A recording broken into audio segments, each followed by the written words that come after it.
صحبت اللہ والوں کی۔ بسم اللہ الرحمن الرحیم۔ محمد رسول اللہ والذین معه اشداء علی الکفار رحماء بینہم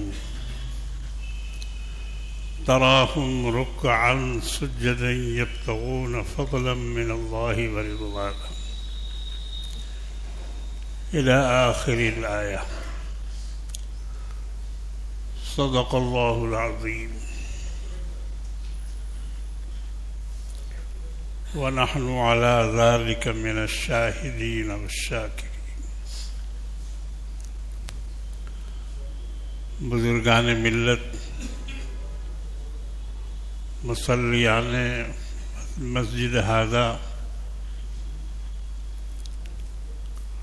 اور مائک کے ذریعے محلوں میں میری سننے والیاں اسلامی مائیں اور بہنیں، کئی ہفتے کے ناغے کے بعد آج میں آپ کی خدمت میں حاضر ہوا ہوں۔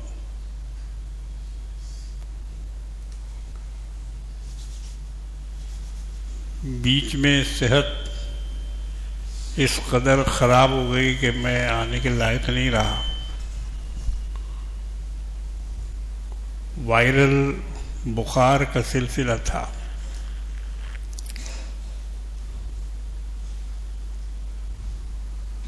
آج بھی بہت سوچ سمجھ کے آیا ہوں، پکڑ دھکڑ کے، تاکہ جو عادت بنی ہوئی ہے وہ بگڑنے نہ پائے، ختم نہ ہونے پائے، اور اللہ اور اس کے حبیب جناب محمد رسول اللہ صلی اللہ تعالی علیہ وسلم کے ذکر مبارک سے محرومی نہ رہے۔ بیچ میں آپ نے دیگر مقررین حضرات کے بیانات سے استفادہ کیا اور ان سے آپ نے فائدہ اٹھایا، لیکن میں اپنے بیان کو وہیں سے شروع کرنا چاہتا ہوں جہاں میں نے اس کو ختم کیا تھا، یعنی فضائل خلفائے راشدین۔ ہم سے یہاں کے لوگوں نے فرمائش کی تھی کہ آپ چاروں خلفاء کا الگ الگ بیان کریں، تو میں نے اللہ کا نام لے کر سیدنا ابوبکر صدیق رضی اللہ تعالی عنہ سے اس کا آغاز کیا تھا، اور تقریباً 2 ہفتہ انہی کا بیان ہوا۔ بعد میں تیسرے ہفتے میں ارادہ تھا کہ اب مضمون کو آگے بڑھایا جائے، اور خلیفہ دوئم سیدنا عمر فاروق رضی اللہ تعالی عنہ کے بارے میں عام مسلمانوں کو جو نہیں بھی جانتے ہیں وہ بھی جان لیں کہ ہمارے دین کے یہ چاند و سورج اور ستارے ہیں، نبی کے پیارے ہیں، اور ان کی جگہ پر ان کی نیابت کرنے والے ہیں۔ تو سب سے پہلے تو خلیفہ سیدنا ابوبکر صدیق رضی اللہ تعالی عنہ کو بنایا گیا، اور اتفاق سے بنایا گیا۔ اس میں کسی کے اختلاف نہیں ہوا. بعض لوگ آج بھی اختلاف کرتے ہیں، کر رہے ہیں. ایسا نہیں ہونا چاہیے تھا، ویسا نہیں ہونا چاہیے تھا، یہ ان کا حق نہیں تھا، فلاں کا حق تھا اور غصب کر لیا گیا، اور اس طرح کی 1400 برس کے بعد یہ سب باتیں. ارے بھائی، جس کو جو ملنا تھا وہ مل چکا. آپ کے کہنے سے وہ واپس تھوڑی آ جائے گا. وہ تو اللہ کی مرضی تھی، اللہ کا حکم تھا، اور اسی کے مطابق سارا کام ہوا. اب یہاں بیٹھ کر ممبر پر، اسٹیج پر اس میں رکھنا نکالنا کہ ایسا نہیں ایسا تھا، ویسا نہیں ویسا تھا، یہ سب بکواس کی بات ہے. اس کی کوئی قیمت نہیں ہے. مگر پھر بھی کچھ لوگ چاہتے ہیں کہ اس قسم کے واقعات کو بیان کر کے ان بزرگوں کی شان میں رخ نہ ڈالا جائے، اور ان کو یہ ثابت کیا جائے کہ انہوں نے جو کیا وہ اچھا نہیں کیا. ایک فرقہ ایسا ہے جو اس پر کمر باندھے ہوئے ہے اور اپنے رات دن کی تقریروں میں، بیانوں میں، مجلسوں میں وہ خلفائے ثلاثہ کی برائیاں ہی بیان کرتے رہتے ہیں.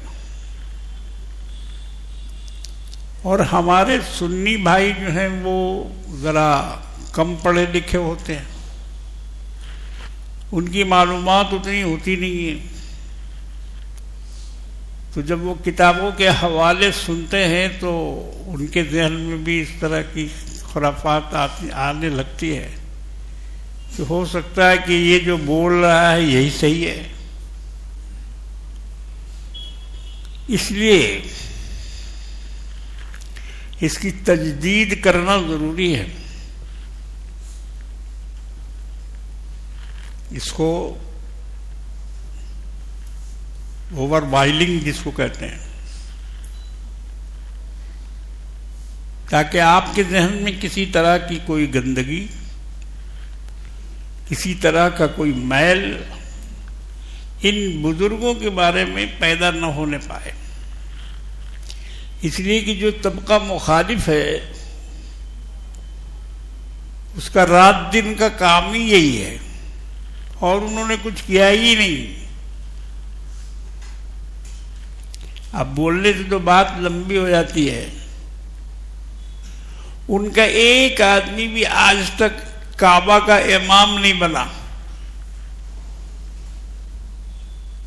ان کا ایک آدمی بھی کعبہ کا مؤذن نہیں بنا. ان کا ایک آدمی بھی روئے زمین پر کبھی حکومت نہیں کی، اور اگر حکومت ہوئی بھی تو 1 انچ زمین دشمن سے حاصل نہیں کیا. یہ سب ان کے فضائل میں ہے. دین کا کوئی کام ان سے ہوا نہیں. نہ کسی ملک کو فتح کیا، نہ کسی حکومت کو زیر کیا، نہ کبھی زندگی میں جہاد کیا، آج تک نہیں کیا. یہ ہوا ہی نہیں ان سے. وہ تو اللہ بھلا کرے ابھی جو موجودہ ایران کی حکومت ہے، پاسداران انقلاب،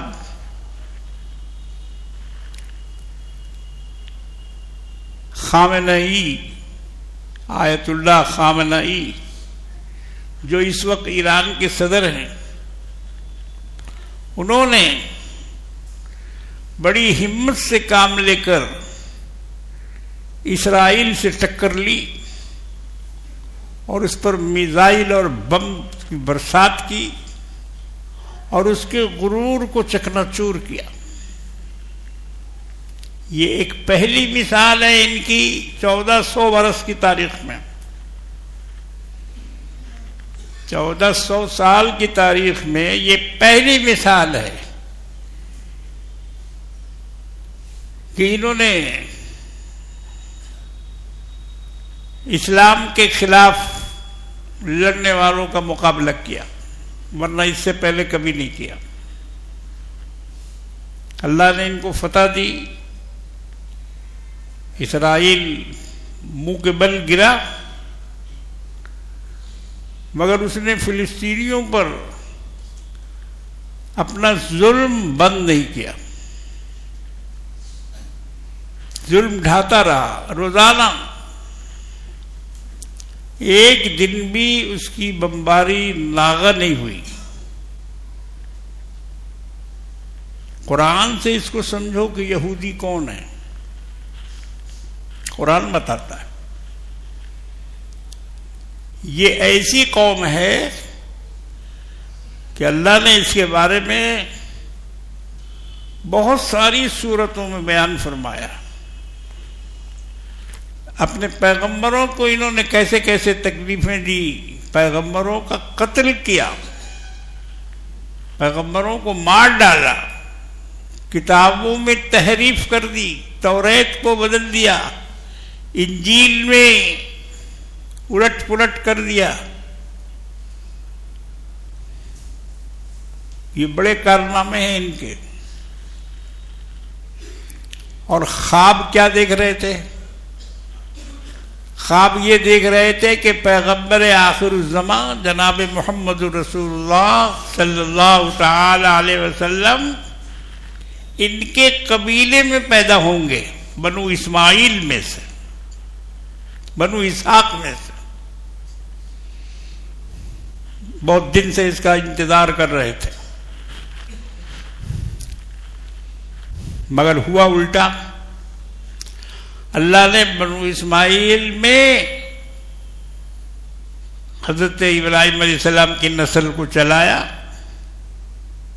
اور کملی والے پیغمبر جناب محمد رسول اللہ صلی اللہ علیہ وسلم آخری نبی بن کر بنو اسماعیل میں سے تشریف لائے. بنو اسحاق محروم رہ گئے، ان کو یہ پیغمبر نہیں ملا، جبکہ وہ بہت دن سے اس کے انتظار میں تھے کہ وہ آخری پیغمبر ہمارے یہاں آئے گا. یہودیوں کی جو دشمنی مسلمانوں سے ہے اس کی تہ میں جائیے تو سمجھ میں آئے گی بات کہ یہ کیوں دشمن بنے ہوئے ہیں، اور ان کی دشمنی میں کوئی کمی کیوں نہیں آ رہی ہے. یہ ہاتھ نہیں ملا سکتے ہیں، معاہدہ نہیں کر سکتے ہیں، مصالحت نہیں کر سکتے ہیں.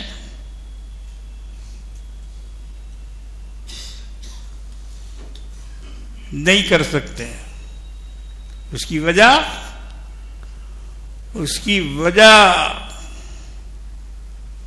ان کی ازلی محرومی ہے. ازلی محرومی یعنی وہ رسول ان میں نہیں آیا جس کا یہ انتظار کر رہے تھے. تو اب نہیں آیا کا مطلب کیا ہوا؟ دوبارہ آئے گا؟ امید ہے؟ نہیں. اب قیامت تک جناب محمد رسول اللہ صلی اللہ تعالی علیہ وسلم دوبارہ پیدا نہیں ہوں گے. آپ کی ولادت دوبارہ نہیں ہوگی. وہ 12 ربیع الاول جس میں حضور پیدا ہوئے اس کو گزرے ہوئے 1400 سال ہو گئے، 1500 سال.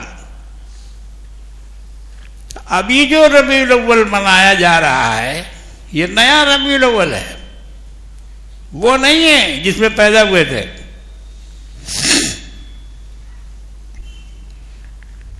جس 12 تاریخ کو آپ پیدا ہوئے تھے وہ اب واپس نہیں آ سکتا. وہ تو وہی تھا جس دن حضور پیدا ہوئے. اب یہ اس کی ریہرسل یا اس کی یادگار یہ الگ چیز ہے. اس سے اس پیدائش کا کوئی تعلق نہیں ہے جو نبی کریم صلی اللہ علیہ وسلم کی پیدائش ہے. یہ تو اپنے طور پر لوگوں نے اس کو بنا لیا انگریزوں کی نقل کر کے,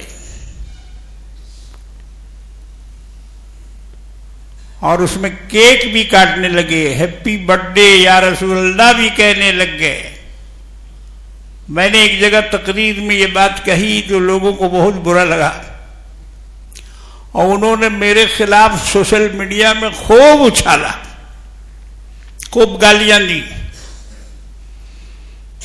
تو چلیے گالی کھانے کی سنت بھی ادا ہو گئی. اللہ کے رسول کو بھی تو گالی دی گئی تھی, صرف گالی ہی نہیں مارا بھی گیا. حضرت مولانا قاری صدیق احمد باندھوی رحمۃ اللہ علیہ ابھی حال کے بزرگ گزرے ہیں, تھوڑے دن پہلے ان کا انتقال ہوا. بڑے صاحب کشف و کرامت بزرگ تھے. میں نے ان کی بہت ساری کرامتیں اپنی آنکھوں سے دیکھی جس کا میں خود گواہ ہوں. تو وہ کسی ایک جلسے میں گئے, باندہ کے قریب, یو پی میں ہے باندہ. جلسے میں لوگ بلا کے لے گئے. تو گئے مولانا, تو وہی شرک اور بدعت کے خلاف انہوں نے تقریر کی. بھائی ہم لوگ تو شرک کا ساتھ نہیں دے سکتے, چاہے جتنا بھی آپ ملمہ سازی کر لیجئے, مگر اگر خدا نہ خواستہ وہ شرک ہے تو اس میں ہم آپ کے ساتھی نہیں. بدعت ہے تو ہم آپ کے ساتھی نہیں. ہم تو بدعت کو بدعت ہی کہیں گے, سنت کبھی نہیں کہہ سکتے. تو مولانا نے جو وہاں تقریر کی تو اس میں اس طرح کی باتیں مولانا نے کہیں, بدعت کے خلاف, شرک کے خلاف. تو ایک طبقہ نوجوانوں کا اٹھ کے کھڑا ہو گیا اور وہ گالی گلوچ کرنے لگا مولانا کو, یہاں تک کہ اس میں سے ایک نے ڈھیلا اٹھا کے مولانا کے سر پہ مار دیا. قاری صدیق باندھوی رحمۃ اللہ علیہ کا سر پھٹ گیا. وہ پتھر جا کر سیدھے ان کے سر پر لگا, اور انہوں نے فوراً اپنے ہاتھ سے اپنے خون کو روکا اور لوگوں کو منع کیا کہ جس نے مارا ہے اس سے کوئی بدلہ مت لو, چھوڑ دو اس کو. حالانکہ لوگوں نے پکڑ لیا تھا, مار دھاڑ کرنے لگ گئے تھے, لیکن مولانا نے کہا کہ نہیں, اس کو چھوڑ دو, اس کو مارو مت. جیسے ابھی ہمارے چیف جسٹس صاحب پر جوتا پھینکنے والے کو ہمارے چیف جسٹس نے کیا کہا کہ اس کو چھوڑ دیا جائے. بڑے لوگوں کا بڑا کردار ہوتا ہے, حالانکہ وہ چاہتے تو اس کی بوٹی اڑوا دیتے, مگر بڑوں کی بڑائی اسی میں ہے. چیف جسٹس نے کہا کہ اس کو مارو مت, اور نہ اس کو گرفتار کرو, اور نہ اس پر کوئی کیس کرو. چنانچہ کچھ نہیں ہوا. اس کو جوتا پھینکنے والے کو FIR تک نہیں کرنے دیا انہوں نے. اب اس میں ان کی کیا مسئلہ ہے وہ جانے, مگر مولانا سے پوچھئے کہ مولانا نے کیوں نہیں مارنے دیا, اور سر پھوڑنے والے کو کیوں نہیں سزا دلوائی. مولانا اپنا سر پکڑے رہے اور کہنے لگے کہ چلو رسول کی ایک سنت یہ بھی ہے جو اللہ نے مجھ سے ادا کروائی دی. ایک سنت یہ بھی ہے. مار کھانا بھی سنت ہے. ہم لوگ کیا سمجھتے ہیں؟ مٹھائی کھانا سنت. بولے لاؤ بھائی مٹھائی اٹھائی ہے، زردہ وردہ لاؤ، میٹھا اٹھا لاؤ. کاہے؟ تو کھانے کے بعد سنت ہے نا. تو مٹھائی کھانا سنت یاد ہے، اور پٹائی کھانا،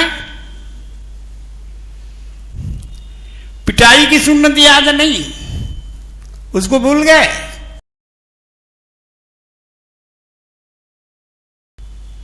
تو میرے بھائیوں، بزرگوں اور دوستوں، اللہ کے راستے میں جب آپ نکلیں گے، اللہ کی باتیں لوگوں کو بتائیں گے، شرک اور بدعت کے خلاف لوگوں کو سمجھائیں گے، تو یہ ان چیزوں سے آپ کو گزرنا پڑے گا. سیدنا عمر فاروق رضی اللہ تعالی عنہ جو خلیفہ دوئم ہیں، مخالف طبقہ سب سے زیادہ ان کی برائیاں بیان کرتا ہے، ابو بکر سے بھی زیادہ. سیدنا ابو بکر صدیق کو تو نعوذ باللہ برا بھلا بولتے ہی ہیں، اور بڑے گندے الفاظ استعمال کرتے ہیں یہ لوگ. سنی کھڑا ہو کے سنتا کیسے ہے؟ ہماری تو یہی سمجھ میں نہیں آتی ہے بات.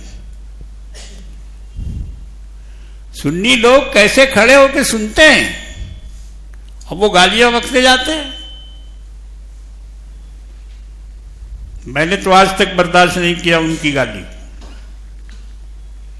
الحمدللہ 32 برس سے دارالقرآن مدرسہ عظمتیہ لوور چیت پور روڈ میں محرم کا بیان ہو رہا ہے. میرے والد صاحب نے 60 برس وہاں بیان کیا، اور اس کے بعد سے میں بیان کر رہا ہوں، مگر کسی بھی مخالف سے میں نے سمجھوتا نہیں کیا. ایک دفعہ میں رکشے سے آ رہا تھا ٹرام لائن چیت پور سے، تو ان کا مائک لگا ہوا تھا، کہیں بیان ہو رہا تھا. کوئی صاحب تھے لکھنؤ سے آئے تھے، بیان کر رہے تھے.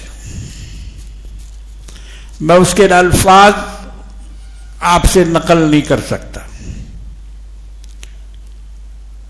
چلا چلا کے بول رہا تھا ابو بکر منافق تھا، یہ الفاظ، اور بھی بہت ساری گالیاں. یہ تو میں نے ایک مثال دی آپ کو. اور میں رکشے سے گزر رہا تھا، میرے کان میں اس کی آواز پڑی کہ یہ اس طرح سے مائک لگا کر چلا چلا کر اسلام کے ہیروؤں کو اور رسول اللہ کے شاگردوں کو اور ان کے صحابہ کو اس طرح سے یہ برا بھلا بول رہے ہیں. میرا تو بالکل آپ یہ سمجھیے کہ دل دہل کے رہ گیا. اور اس کے بعد ہی وہاں بیان 9 بجے سے ہوتا تھا، اس کا بیان 8 بجے ہو رہا تھا. 1 گھنٹے کے بعد وہاں سے شروع ہوا، میرے یہاں سے. میں نے تہیہ کر لیا کہ اس مردود کو اچھی طرح سے رگڑ کر اور اس کے گھر تک پہنچا دوں گا میں. اس کے لیے میں نے لکھنؤ کا سفر کیا. چوک بازار میں صدیق بک ڈپو، بہت پرانا کتب خانہ، اس کے اندر ان کی مالک سے اجازت لے کر دھول مٹی گرد کوڑا کباڑ نہ جانے کب کی کتابیں سب رکھی ہوئی. کون پڑھتا ہے آج کل اتنا؟ کون اتنا پڑھتا ہے؟ کس کے پاس اتنا وقت مطالعہ کا ہے؟ یا کس کو اتنی ضرورت ہے؟ بہرحال مجھے ضرورت تھی، میں نے کلکتے سے سفر کیا، لکھنؤ کا ٹکٹ کٹایا اور باقاعدہ اسی کام کی خاطر میں گیا کہ ان کی کتابوں کو ڈھونڈ ڈھونڈ کے لاؤں، ان کے جو جوابات لکھے گئے ہیں، ان کے جو اعتراضات ہیں، 2 بنڈل 15-15 کلو کے کتابیں میں وہاں سے خرید کے لایا، سب پرانی کتابیں، اور اس سے مجھ کو بڑا فائدہ ہوا، اور ان کتابوں کو دیکھ دیکھ کر، اس کا مطالعہ کر کر کے، ڈھونڈ ڈھونڈ کر، نکال کر میں نے جو جوابات دینا شروع کیا نا، مسجد میں بول رہا ہوں، اللہ کے گھر میں بول رہا ہوں، یہ نعوذ باللہ اپنی کوئی تعریف کی بات نہیں ہے، یہ شیخی بھگاڑنے والی بات نہیں ہے۔ ان کا پرچہ آیا ابا کے نام کہ آپ اپنے لڑکے کو منع کر دیجئے، ہم لوگ بھی انشاءاللہ آئندہ سے یہ سب بات نہیں کہیں گے۔ پرچہ آیا، وہ جوابات میں نے دیے کہ ان کی کھٹیاں کھڑی کر دی۔ صدیق اکبر رضی اللہ تعالی عنہ کی شان اور ان کے فضائل 10 دن تک بیان کیا ہم نے، 10 دن۔ آپ کے ہاں تو 1 دن ابھی ہوا ہے یا 2 دن ہوا ہے، 10 دنوں تک ہم نے حضرت ابو بکر صدیق رضی اللہ تعالیٰ عنہ کے فضائل اور ان کے مناقب،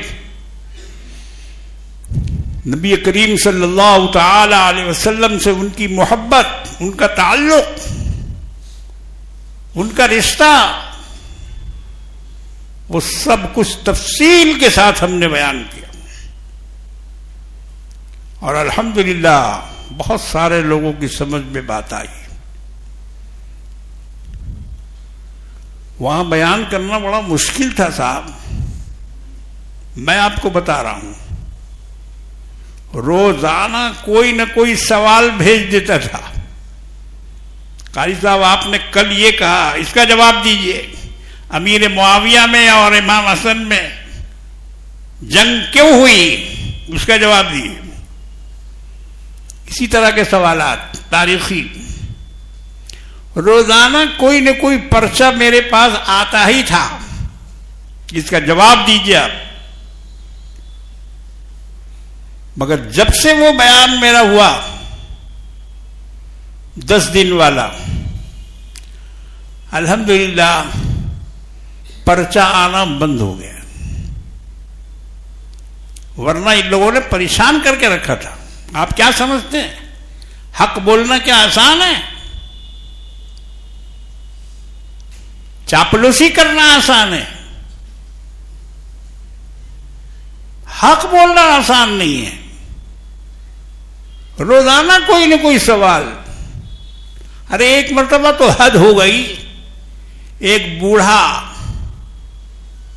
وہ بھی انہی کی جماعت کا تھا، کم سے کم 80 برس کی عمر ہوگی اس، اور وہ اتنا لمبا ایک کاغذ لے کے میرے پاس آیا جس میں شیعہ سنی اختلاف کے 80 سوال موجود تھے، 80 سوال، وہ 80 سوال لے کے آیا تھا میرے پاس، اور کہا کہ اس کا جواب آپ کو دینا ہے۔ میں نے کہا بیٹھو، ابھی جواب دے رہے، اور ایک ایک کر کے ہم نے جواب دینا شروع کیا۔ 80 کے 80 سوال کا جواب اللہ کے فضل و کرم سے ہم نے دے دیا۔ اس نے کاغذ کو موڑا اور کہا کہ اچھا میں چلتا ہوں، السلام علیکم، رخصت ہو گیا۔ اس کی سمجھ میں بات آ گئی۔ اللہ نے مجھے توفیق دی، یہ میں اپنی تعریف نہیں بیان کر رہا ہوں، یہ خدا کی مدد ہے.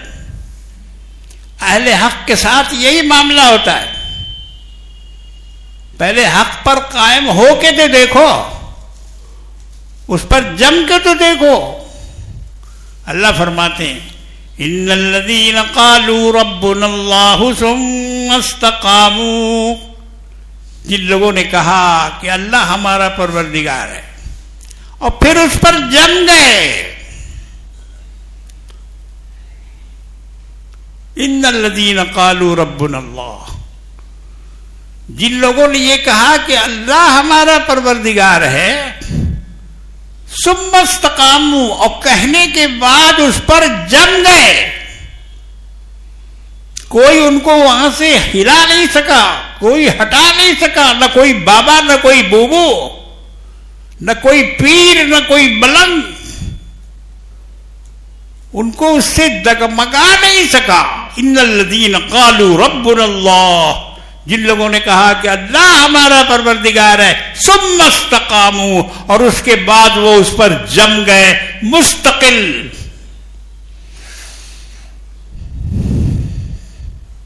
یہ جمنا اصل ہے. لوگ لڑکھڑا جاتے ہیں، لوگ لڑکھڑا جاتے ہیں. لڑکھڑانا نہیں چاہیے. آپ بالکل حق پر ہیں. اگر آپ یہ کہہ رہے ہیں کہ اللہ ہی ہمارا پروردگار ہے تو آپ بالکل صحیح راستے پر ہیں، غلط نہیں ہیں آپ. اور آپ کو اس میں سے کوئی ہٹا نہیں سکتا، ہلا نہیں سکتا. بلال کے گردن میں رسی باندھ کر مکے کی گلیوں میں گھسیٹا گیا، پورا بدن لہو لہان ہو گیا، مگر انہوں نے اپنا بیان بدلا. احد احد جو آواز تھی، جو نعرہ تھا، جو پکار تھی، جو تکبیر تھی، ایک ہے اللہ، ایک ہے اللہ، ایک ہے، جو بھی چاہے کر لو، جس قدر ستا لو. یہی ہے استقامت. ان الذین قالوا ربنا اللہ ثم استقاموا، جنہوں نے کہا کہ اللہ ہمارا پروردگار ہے اور اس کے بعد اس پر جم گئے. تو کیا ہوتا ان کے ساتھ؟ تتنزل علیہم الملائکہ، اللہ ان پر اپنے فرشتوں کو بھیجتا ہے، ان کی مدد کے لیے، ان کی حمایت کے لیے، ان کی نصرت کے لیے. تتنزل علیہم الملائکہ اللہ تخافوا ولا تحزنوا. ٹھیک ہے، مقابلہ کرتے جاؤ، گھبراؤ نہیں، غم مت کرو.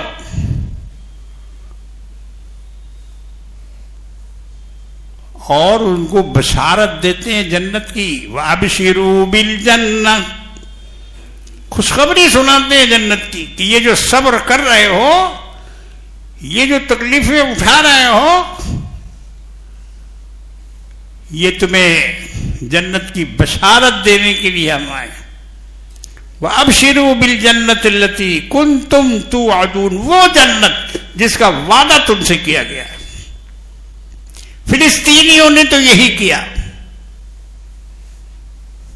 فلسطینیوں نے یہ عمل کر کے دکھایا، غزہ والوں نے یہ عمل کر کے دکھایا.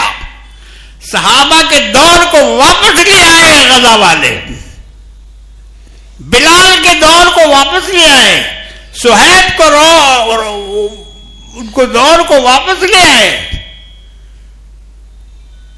اور جتنے بھی مظالم ان پر ہوئے، اس کا جواب انہوں نے صبر اور استقامت سے دیا.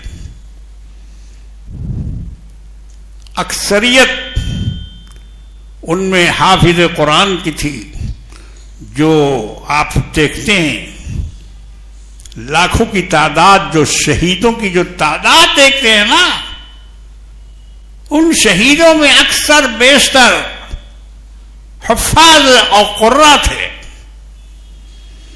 آج بھی وہاں کی عورتیں